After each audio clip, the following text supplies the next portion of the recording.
Hello and welcome to TABtouch's preview of the Kingston Town Classic. I'm Julio Santarella. With me is Lenton, and to take us through the form of this Group 1 feature on Saturday. Ian was very keen on Moriarty in the Railway Stakes, a slashing third in that run behind Elite Bell. Moriarty is the favourite at $4. Ian, are you sticking solid? Yeah, I actually think it might be a little bit harder here for Moriarty, Julio. After the scratchings, we'll probably end up from barrier 1, and it might be a few positions back on the fence. So Douglas White will really need to be on his game to get that horse clear.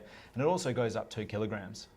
3-year-olds have a very good record in recent years in the Kingston Town Classic. We have Rommel, who was a dominant Guineas winner, who's at $12, and Disposition, who ran second in the Guineas at $6.50. Do you see these two runners playing a major part in the race? Yeah, I do actually. If we analyse the times, they ended up running about a half a second slower over the same distance on the same day.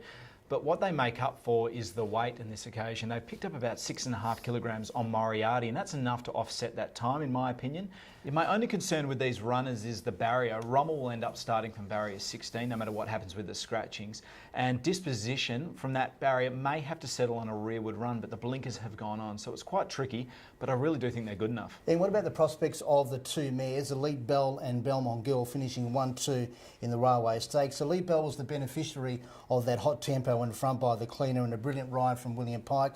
Belmont Girl was also eye-catching but has drawn wide. Yeah, well, William Pike, who rode Elite Bell in that fantastic performance in the Railway Stakes, has elected to ride Disposition, so his intentions are quite clear, and I agree with him. And Belmont Girl is always a fantastic performer, and she'll be running home well. Ian, to wrap it up, I get from your impressions that the 3-year-olds in Rommel and Disposition figure highly in your thoughts. Yeah, I just think they are good enough and they have too much of a weight swing on the opposition. I have Rommel on top purely because it will be on speed, and I think it can get across from number 16 Disposition. The blinkers will make a huge difference here.